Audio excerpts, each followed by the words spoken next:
nibuka ko hari ibyo nzi bimwe ariko tumujyana kwa muganga bwa mbere yabwiye mama ngo mama muzantegurire ibirori byiza, ahamagara ngo mushumba wanjye ari hehe, nzi kuno mwana ibintu nka bine byantunguye, ntaza kugira amagambo menshi nza no kuvugaho, gusa nuko ari umwana witegura urugendo, ari umwana mutoya. Ubundi tumenyere ko ari abantu bakuru bategura, tumenyere ko ari abantu bakuru bavuga ati ni musengereye kugenda, ariko Teta n'umuntu udasanzwe, we yateguye urugendo rwe ari umwana muto cyane. Ngo ujye wigisha abantu kwihana iki? Ntekereza rero ko n'uwari ufite gahunda yo kurira ahubwo nihanagura amarira yibaze ngo tashye ngeze mu rugo arambwira ngo papa ngo ngiye gutaha, arongera aravuga ngo kandi muzankoreshereza ubukwe bwiza, ngo njye mbwira abantu barushaho kwihana, kwezwa no gutunganywa. Yari n'umukozi w'Imana, yari umuhanuzi, agasengera abantu, wazaga urwaye Teta akagusengera ugakira. Ikindi Teta twaramufashe tumujyana kwa muganga, tutarabonana na muganga, arangije arambwira ngo mama uzankorera ubukwe, ngira ngo ni ibintu wambaye hafi mu burwayi bwe, niwe wamutwaraga, niwe wamugemuriraga, niwe wakoraga buri kintu cyose. N'ubu rero ntago wigeze utuza, n'ubu urimo uranambaza, wabaye umubyeyi mwiza. Ibya Teta sinabivuga n'umwana wanjye bwite, kandi igihe numva ndi muri gahunda. Reka tuvuge ngo Imana iguhe umugisha Sira.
Imana twemere kugera hano, shimira n'ubuyobozi bw'itorero bwemeye ko tuganira ku ijambo ry'Imana. Uyu munsi ntabwo ngira ngo nta materaniro ajya bikarembure, ahubwo niko Imana yabishatse kubera umwana wacu Teta wasanze Imana. Impamvu ndirimbye indirimbo nuko nge ntabwo ndi papa wenda nze kubivuga, ariko ndibwira ko mu burwayi bwe nakunze kuba ndi kumwe nawe, ahamagara ngo mushumba wanjye ari hehe, nzi kuno mwana ibintu nka bine byantunguye, ntaza kugira amagambo menshi nza no kuvugaho, gusa nuko ari umwana witegura urugendo, ari umwana mutoya. Icyo kintu banza mu gitekerezo. Nibuka ko hari ibyo nzi bimwe ariko tumujyana kwa muganga bwa mbere yabwiye mama ngo mama muzantegurire ibirori byiza. Bibaza umwana w'imyaka 3-4 kuba amenya gutegura ko agiye gutaha. Niyo mpamvu abashaka kurira nimureke kurira, ahubwo nimwiririre twibwira ko tuzabasha guhura nawe. Ndagira ngo mbakomeze umutima, nabashije kubana na se cyane mu buryo bukomeye, aravuga ngo muzadutegura ibirori byiza. Umwana arabyivugira, afite imyaka igera kuri nuko muri kubireba. Niyo mpamvu giyewe kurira si uko ntayafite, ahubwo ndimo ndibaza kuko tuzahurirayo. Ubundi tumenyere ko ari abantu bakuru bategura, tumenyere ko ari abantu bakuru bavuga ati ni musengereye kugenda, ariko Teta n'umuntu udasanzwe, we yateguye urugendo rwe ari umwana muto cyane. Niyo mpamvu navuze nti ntabwo ndivuga ibintu byinshi cyane, ahubwo tugomba kumutegura. Twebwe twaje kumutegurira ibirori, turimo turagendana, turi kumwerekeza. Rero murizwe nuko atuvuyemo, ariko mushime ko asanze Imana, hanyuma twe dusigaye turwane intambara yo gukira ngo tuzamubone. Gutegura urwaye mu mutima. Se muri amahoro yangira ngo munyumve cyane. Bundi nubona niyo turi gushyingura duherekeza abandi cyane ko mbakomeza umutima, nibyo ni igikomere, no kuba barakuba tubuza umwana ufite ubwenge, ufite ubushobozi, uzi kuganira, ukunda gusenga. Mu bindi bintu numva navuganye na papa we yaramubwiye ngo papa ngo ujye wigisha abantu kwihana. Ngo ujye wigisha abantu kwihana iki? Ntekereza rero ko n'uwari ufite gahunda yo kurira ahubwo nihanagura amarira yibaze ngo ese ko ntawe uzi igihe n'isaha. Pawulo yabwiye abantu ngo sinshaka kubasha iby'iminsi y'imperuka, ngo impanda nivuga bazaba bakiriho tuzazamuka. Yishyiragamo. None hashize imyaka 2000 kandi Yesu ntaraza. So burya rero hari imperuka ya rusange, ariko aho ni imperuka y'umuntu ku giti cye. Ndagira ngo mbakomeze babyeyi muri aha baje gutabara mwese. Icyo twifuza cyo nuko teta wacu we ntabwo ari mwa twumva, ariko ijambo yavugiye imbere y'Imana ryagize gute? Ryagize gute? Ntabwo muri kunyumva ariko buriya. We niba yaravuze ngo muzantegurire ibirori byiza, yabwiye Imana. Iyo utabikoze rero ntabwo ugirwaho n'urubanza rw'iby'umwana, ku mwana we nta kureba, ariko iyo yavugiye imbere na bwa bushobozi Imana yatureba. Ariko ndizera ko tumuherekeza neza, nurira arazwa nuko tubuza umwana bari kuzaba ukomeye, ariko agenda mu gituza cya Aburahamu maze tumukorera ibirori byiza. Umuntu wese nurira n'ushavura yumva atekereza ngo kuko yatubwiye ibintu byose. Nanjye yaranganirizaga nkajya nkamujyana kwa muganga, ukabona ko yateguye ibintu bye. Gusa numva ngize ikibazo, umwana muto nk'utegura urugendo rwiwe, ariko twabantu bakuru bikatugora, dupfa udusambu dutaka, yamvuze yantutse yandebye nabi nta nkunda. None se ugira ngo nshuti yanjye bagukunda, umuntu wese yifuza ko bamukunda azarinda apfa batamukunze. Ahubwo imenyereze kubana n'abatagukunda. Minota 10 bampaye hasigayemo 3 yonyine. Gafusoma ijambo ry'Imana muri Zaburi ya 90. Ni ijambo abantu bose bazi, Zaburi ya 90 n'umurongo wa 12.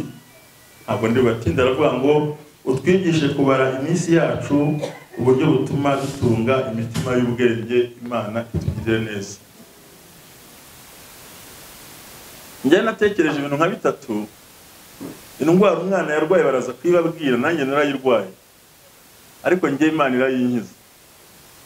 Nahoze mbitekereza ko gitariye atari kanseri y'amaraso, nari ndwaye ndiyo mu mara, ariko genda kira. Ese kuki nasigaye?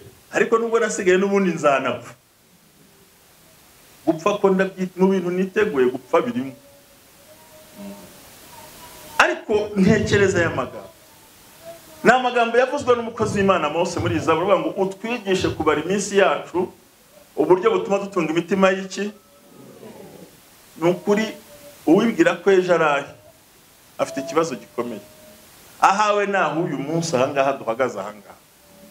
Kandi iyi sanduku twashizemo umwana wacu, nanjye hari iyanjye nini, hari n'iyundi nini, hari n'iy'abandi bose. Nubwo wazapfa ryari, nubwo warama gute, final ugomba gupfa, kuko wavutse agomba no kugira gute.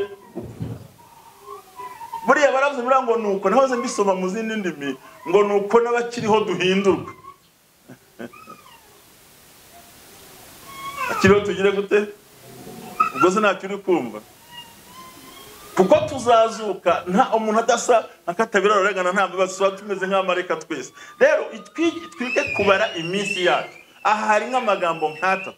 Iyo usomye Mika avuga ngo iminsi y'imperuka ngo ni imihi izabiruhije, ngo kuko ngo umwiza wo muri bo arutwa n'igitovu, ngo kandi urushaho kuba mwiza ameze nk'uruzitiro rw'amahwa. Ngo mukazanura ko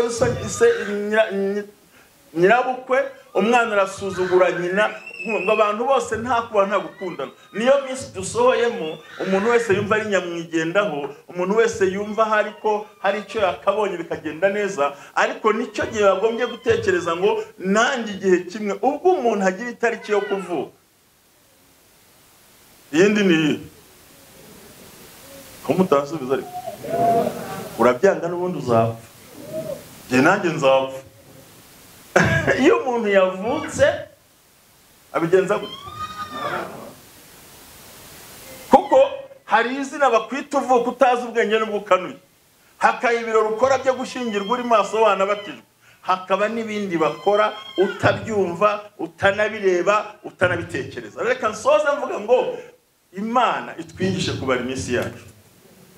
Bagabo muri aha mukuze mufite imyaka hejuru ya 60, nimushimire Imana ko Imana yabarinze. Hari ikosa ririmo se? Abari muri za 50 ninga dushimira ko Imana yagize gute? Ariko tuzapfa tu. Ubyangu byemere tuzapfa. Wanyura mu ikamyo, wagongwa n'imodoka, wahira mu nzu, warwara indwara, twese tuzapfa. Abariho bazi ko bazagira gute? Nagira ngo rose ukubakanga, ariko niwo mwanya mwiza wo kwitekerezaho. N'umukire utunze imodoka y'Ibenzi ntago bamutwara, bamushakira korobiyari. Mu cyumba cyawe wanga ucumbikira umuntu mu nzu, nginzu yanjye ntago namucumbikira, ariko aho tugiye Nyamirambo ni metero zigize gute? Ukize ubutunze miliyoni ni 2 metre kandi ibyatsi bikakubyiga. Umuntu nagukandagira ngo winyanduza, igitaka kizajya mu kanwa giro mu gifu kimanuke turangire. Rega ntabo turi bo, turi abantu basanzwe. Numvaga yari igitangaza gikonyoza umuntu wigira ukuntu, hari abantu muhura babyimbye ukagira ngo hari cyo ohe nacyo turubusa.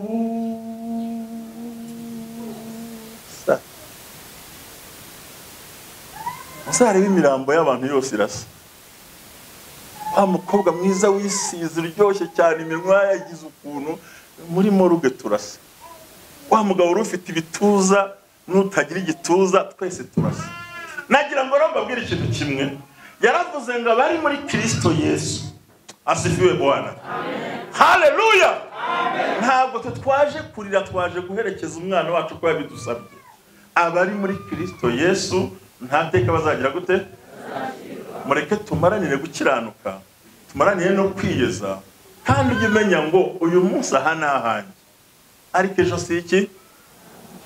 Nagira ngo munyemerere duhaguruke dusaba umushumba wacu dusengera Imana. Tuzi iyo tumaze, nimunyuzurize ibisigaye. Tuzi iyo tugize gute? Iyo tusigaje, ariko reka mbabwize ukuri, nta muntu uzataha Imana itamwongoreye nabana nayo. Kuko umuntu avuga ati bitegura itariki, muzara abantu bose mushumba narabibonye. Niba umugenewe mugiye kuzakora ubukwe, muhamuziranye itariki y'ubukwe, nubwo mutabibwira ababyeyi. Urabyemera? Ukabwira shoti nyamara nubwo ntakira muri invitation, ariko nzagucyura kuri ibi. Nta muntu Imana yacyura amagana. Ya.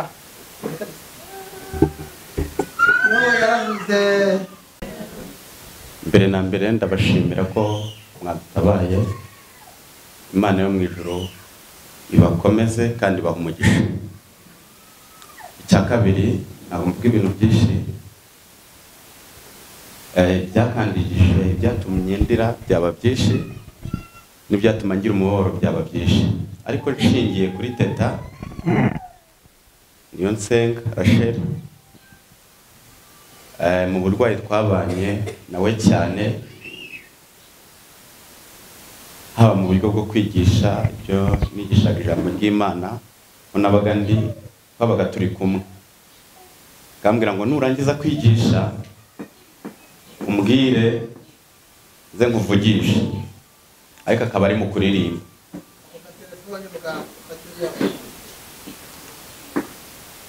Yabaga ari mu kuririmba indirimbo, nabaga ni mu gucuranga akazumva, akaziririmba, akazisubiramo. Ariko akambwira ngo nindangiza kwigisha mubwire kugira ngo ambwira. Akarusho kugenda ambwira, akambwira ngo nzataha. Yabimbwiye inshuro zirenga 3. Akambwira ngo nzataha, akongera akambwira ngo muzankore ubukwe bwiza. Yabibwiye na mama we ejo bundi ku cyumweru, tuvuye kubwiriza, naratashye ngeze mu rugo, arambwira ngo papa, ngo ngiye gutaha. Arongera aravuga ngo kandi muzankoreshereza ubukwe bwiza. aravuga ngo kandi njye mbwira abantu barushaho kwihana. Ubwo gahunda ni ugukizwa neza. Yesu ashimwe. Gahunda ni ugukizwa. Aramwe ngo njye mbwira abantu barushaho kwihana, kwezwa no gutunganywa. Ndashimira Imana ijya imenyesha abayo. Ndetse muri iyo minsi yari yambwiye n'abantu mpamagara bagomba kuza akabasezeraho bakanifotorozanya. Barifotozanyije rero bafitanye amafoto. Abo bantu narabahamagaye baraza baraganira baranifotozanya. Turashimira Yesu ko ajya abikora neza. Namwe Imana ibahe umugisha mwadutabaye mu ijuru babibukireho. Nta bindi navuga. Ndashimira Yesu ko byose abizi. Ndabashimiye cyane abaje kwifatanya natwe mu bwo gushingura Teta. Turabashimiye cyane. Abari kurira ntibaceceke kuko dufite Imana hejuru yacu iturindira amanywa n'ijoro. Kandi mwese muhimure mureke kurira muceceke kuko kurira kwanyu ni ukubabara. Dufite Imana hejuru yacu iturindira amanywa na nijoro. Reka tuyishimire. Turagushima kuri Imana nziza. Mureke tuyihimbaze kandi tuyihimbaze kandi turusheho no gusenga cyane ku buryo tuzamubona tugashima Imana yacu turi amahoro.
aravuga ngo iyo umuntu yapfuye turishima tukazana ibintu twaje gushingura nyamara arwaye ntitwamugezeho, ariko yirengagiza ko iyo umuntu yapfuye aba arangije imirimo ye ibirangiye. uyu mwana yataragira imirimo myinshi ariko yari ayitegerejweho imbere. igihugu kiba gihombye, umuryango we uba uhombye mu byerekeranye n'imirimo izabakoreye igitabo. kurutsa umurambo rero hanyuma yishimye. ririmba akaririmbo kagufi inshuti yanjye, komeza uririmbe.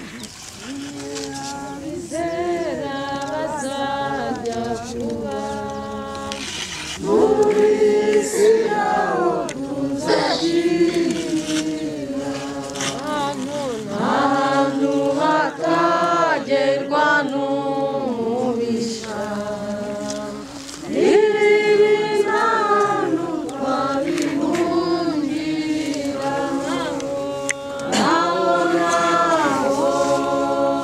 mw'isi naho, mw'ijuru n'iwabo wabizera, naho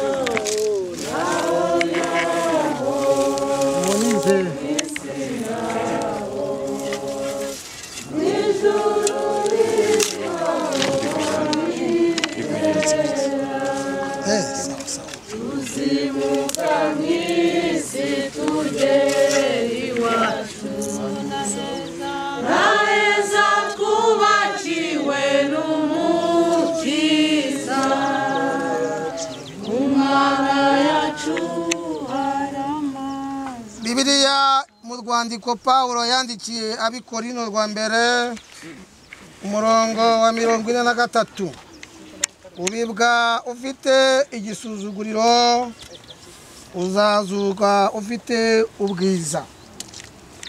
ubibwa ari umubiri wa kamere uzazurwa ari umubiri w'umwuka. mubiri sinzira, ku iherezo uzakanguka. Amen. nagira ngo dusabe mushumba yagiye ahora hafi.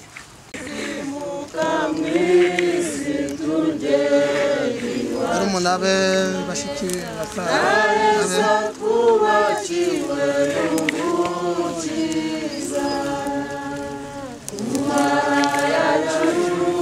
imiryango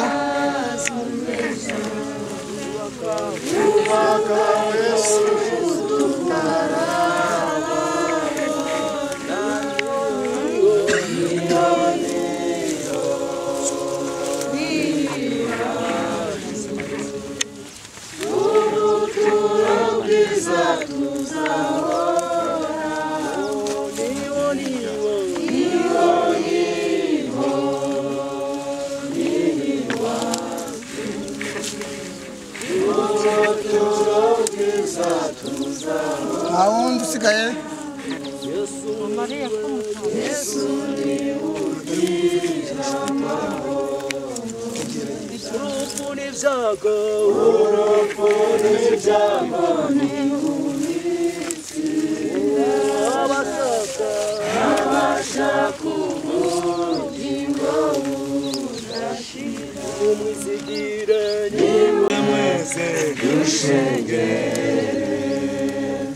Nijuru tuzimana n'umukiza.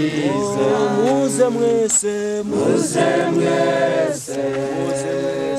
dushengere. Nijuru tuzimana n'umukiza. Tuzimuka mw'isi tugera iwacu. Aheza twubakiwe n'umukiza. Kumana yacu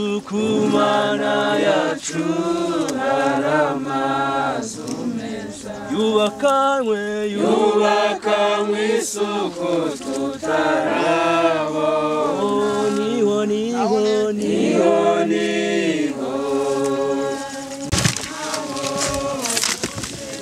urupfu n'ibyago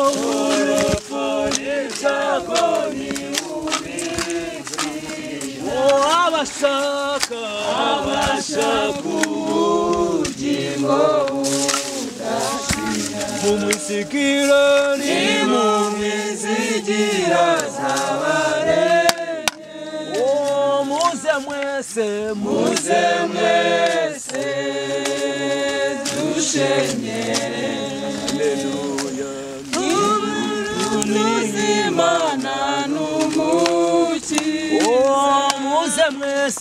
muze mwese dushenyere iwacu mw'ijuru tuzimana n'umukiza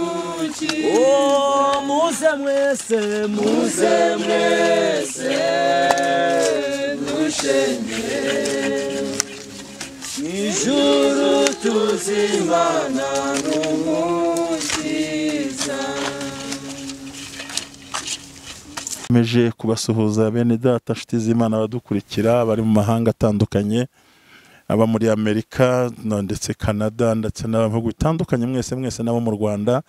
Uyu mubona imbere ni umubyeyi muzi muhango twajemo no gushyingura umwana witwa Teta, wateguje ababyeyi babo yuko bazamukorera ubukwe mbere yuko arwara, abivuga mbere adutungura. Uyu rero turi kumwe ni mama wiwe, nagira ngo tukubaze amagambo make cyane. Uraho? Ndaho. Mwitwa abandi? Nitwa Mugeshimana Antoinette. Ya, reka mvuge ngo mama Teta, by'ukuri ubuhamya turimo twumva ubundi umwana ni nk'iki yakubwiye wibuka ko ubugiye kubwira isi yose kandi ibintu byabaye n'ubukwe nko bumukoreye, tuguhaye ijambo minota nk'ibiri yonyine, ntibiba byoroshye turabizi, ariko mu gihe nk'iki kuvuga ntibyoroha, ijambo ni ryanyu. Teta twabanye ari umwana mwiza, ari umwana wubaha, tubana mu buzima busanzwe, yubaha abantu, yari n'umukozi w'Imana, yari umuhanuzi, agasengera abantu, wazaga urwaye Teta akagusengera ugakira. Ikindi Teta twaramufashe tumujyana kwa muganga, tutarabonana na muganga, arangije arambwira ngo mama uzankorera ubukwe. Ngira ngo ni ibintu bisanzwe, navuga atari kubera nari ndi kwitegura ubukwe, hari umukobwa nendaga gushingira, ngira ngo nibyo. Ndamubwira Teta nukura nzagukorera ubukwe. Ararira. Arize, namubwira kubera ikurize ngo wanze kuzankorera ubukwe. Ndavuga mwana wa nzabugukorera. Mbona Teta arishimye, nta kibazo, numva ngize akabazo. Noneho ejo bundi nabwo sinzi akantu nari ngiye kumukorera, arangije arambwira ngo erega ma ngo narangije ngewe ndeka, ngo ma narangije ngo nyihorera. Navuga ati nta kundi ndamureka. Navuga ati ni bya bindi by'abana, buriya ntashaka ko nkora ibyo nari gukora. Teta amaze akanya arambwira ngo mayi, ati ngewe rero ndashaka tugende kwa muganga. Navuga ati ndaje mbigukorere. Teta turagenda, tugeze kwa muganga, tubona n'abaganga, barangije baramupima ibizamini byose, bakabona nta muriro afite, nta n'ikibazo. Hashize akanya Teta arambwira ngo ma ngo mpeka. Ndamuheka. Arangije ngo abwira bari baraho ngo bayi. Ndavuga se Teta kuseze bari abantu turatashe kandi ubona bwije. Teta aranyihorera ndiyansubije. Arangije arambwira ngo ma ngo nyiryamishiriza hari. Teta namuryamishije hariya, nta kindi yongeye kuvuga. Teta yitahiye gutyo nyine. Nshimira Imana nyine yabikoze ko ari nayo yamumpaye. None tuvuye kumukorera nyine ubukwe nk'ubwo yabunsabye. Nahuye n'abavandimwe nabo baramfasha, abo ntazi nabo batarambona nanjye ntarabona. Ya, tugize amahirwe rero kwegera umukozi w'Imana, akaba n'umuhanuzi, n'umuntu Imana isize amavuta mu gihe nk'iki, nubwo rwose arimo aca mu bikomeye, amaze kubura abana babiri mu gihe gito cyane. Twagira ngo tukubaze, uraho umukozi w'Imana Silas? Ndashima Yesu ko ndi muzima, nubwo nabuze umwana ariko ndashimira Yesu. Amen. Urashimira Yesu ko kuri muzima kandi ushima ko nubwo wabuze umwana? Bishatse kuvuga ko yamumpaye rero namwishubije, akaba ari byo byiringiro mfite byo mu mutima yuko mushimira ko yamumpaye, igihe kikaba kigeze kanamunsubiza, nicyo bivuze. turimo tuganira cyane, ntabwo twifuje gutangaza cyane indwara kuko sinangwa cyane ntabwo atangaza indwara, ariko nkawe mbere y'uko apfa n'iki wibukira ku mwana we? Nakamwibukiye ku bintu byinshi, ariko nshingiye ku byo yagiye avuga, bike muri byo, ko ndibuka ko ku cyumweru hashize, ndumva nta gihe gishize, nari mvuye gusenga, ambwira ikintu gikomeye, arambwira ngo ngiye gutaha. Arongera ambwira irindi jambo, aravuga ngo kandi tuzamukorera ubukwe bwiza. Ubwo rero yarabisubiyemo mu byiciro birenga nka 3 abivuga, kandi hari abantu batari baramusuye kwa muganga, hari igihe yari ari mu rugo, hari abantu yajyaga ambwira ngo baze bamusure ngo abasezereho. Icyo rero ni ikimenyetso kigaragaza yuko nanjye mfite ibyiringiro byo kugumana Kristo muri njyewe, kugira ngo tuzahure mu gihugu cyo mu ijuru. Nubwo yatashye, nibyo byiringiro mfite, kubera ko atashye yarabitumenyesheje, yarabitubwiye. Dufite umunezero mu mutima wacu wo kuvuga ngo Imana ishimwe ko yamukoreyemo akabitumenyesha, kugira ngo natwe twitegure neza, twitegura twihana, twitegura tureka ibyaha, twirinda, kugira ngo ko yari yanavuze yuko nzajya mbwira abantu bakihana ibyaha, bakareka ibyaha. Icyo kiri mu bintu cyatumye ngira imbaraga zo kongera gukomeza umurimo w'Imana, kuko yaravuze ngo nyambwira abantu barushaho kureka ibyaha, bihana ibyaha. Urakoze cyane. Umudamu yaramaze kutubwira amateta ngo umwana yari umuhanuzi akaba n'umunyamasengesho. Ni ibibazo bitungiye kubaza, ese koko ibyo nibyo? Ntago yagiye kure, ahubwo yabibagamo, yanabyumvaga. Impamvu buryo umuntu avuga ibintu yumva, nka nyina rero w'umwana yahoraga byumva akanabibona, kuko twajyaga twicarana turi mu gusenga, tugasenga, tukaririmba, tukanezerwa, ndetse akanambwira ngo ejo bizaba bimeze uko, bikaba. Ikibazo cya nyuma rero yavuze ngo mutegurire ubukwe bwiza. Ese koko ubukwe bwagenze nk'uko yabigusabye, cyangwa hari icyo kitagenze neza? Niba byagenze neza, urashimira abandi? Muri aka kanya ndashimira, mbere na mbere ndashimira TUT na groupe tubana iriba ry'amazi adudubiza. Ndabashimira. Imana idakiranirwa ngo yibagirwe imirimo n'urukundo bagaragaje ko bakunze izina ryayo ndetse n'abantu bayo, harimo ngewe Sirasi. Mpamvuze ngo n'abantu bayo niko ijambo rivuga, ariko harimo ngewe Sirasi n'abamperekeje nabo baguwe neza kubera TUT ndetse n'iriba ry'amazi adudubiza. Icyo ni igisobanuro cyitwa ubuzima bw'ejo hazaza. Aho twari twicaye rero turi mu kureba ibyo iriba ry'amazi adudubiza bakoze, biratera Imana ubwabo, biratera Imana ubwayo gukora ibidasanzwe ku buzima bwabo, kuko nabo bakoze ibidasanzwe mu gihe kidasanzwe. Rero twanezerewe cyane, sinabona uko mbivuga. Nabo barabireba ukuntu twambaye ikote, mu agapira kariho, teta ariho, mbese ni umunezero. Muri make washyinguye umwana wawe, hari kimwe ko wabyifuzaga? Si no kuvuga ngo nashyinguye umwana wanjye, ahubwo ndabona ni ibintu bidasanzwe. N'ubu sinari nabyakiri uko byagenze, ndabonye ari bitangaza. Ndashimira Imana ko izi gukora ibitangaza kandi icishe mu bantu ry'iriba ry'amazi adudubiza tubana. Ndashimira Imana. Hari indi jambo se wakongeraho? Ijambo navuga, Imana idakiranirwa ngo yibagirwe imirimo, ijye ibaremera ibishyitse, ibarinde ku manywa na nijoro. Ndabakunda kandi Imana iguha umugisha. Sirasi, turagushimiye. Urakoze gushimira TUT, ni televiziyo yakugezeho, yakurikiranye ibiro. Urakoze gushimira abantu bose, kandi Imana iguha umugisha mu izina rya Yesu. Wakiriye mushumba wanjye, urakoze cyane. Kandi nawe hari icyo nari nibagiweho kimwe, nawe ndagushimira ko wambaye hafi mu burwayi bwe. Niwe wamutwaraga, niwe wamugemuriraga, niwe wakoraga buri kintu cyose. N'ubu rero ntago wigeze utuza, n'ubu urimo uranambaza. Wabaye umubyeyi mwiza. Ibyateta sinabivuga, n'umwana wanjye bwite, kandi igihe numva ndi muri gahunda. Reka tuvuge ngo Imana iguhe umugisha. Sira, turabashuje cyane. Umubyeyi ndabona ufashe ifoto y'umwana witwa Teta. Amakuru mfite nuko ngo umwana yagusura mukanezeranwa. Mwitwa bande mbere na mbere? Aha ni kuri TUT, iyo twita ngo ni televiziyo yitwa TUT tubagira n'Ubwuzu TV. Ni ikinyamakuru gikorera kuri YouTube kugira ngo gikurikirana. Mwaba mwitwa bande? Ye nitwa Uwintwara Alphonsine.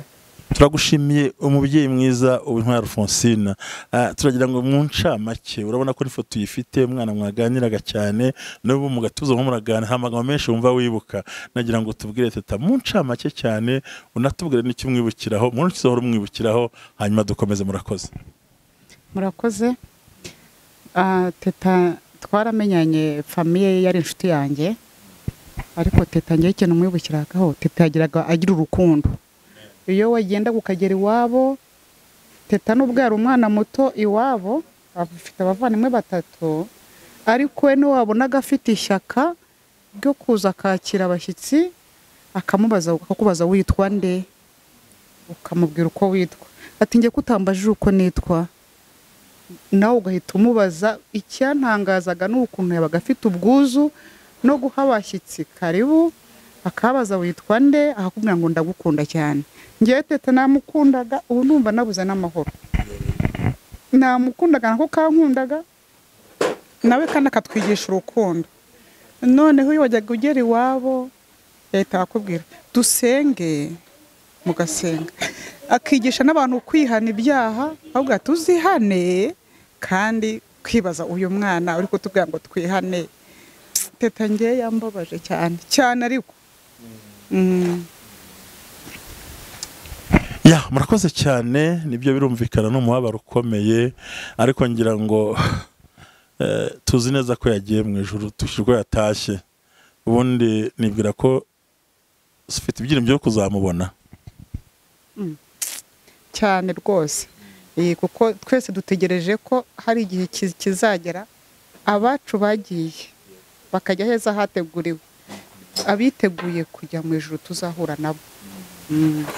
Murakoze, turabashimiye cyane. Imana ibahe umugisha, mugire umunsi mwiza kandi mukomeze kwihangana. Nanjye inshuti ikomeye mbifurije kwihangana cyane. Murakoze cyane.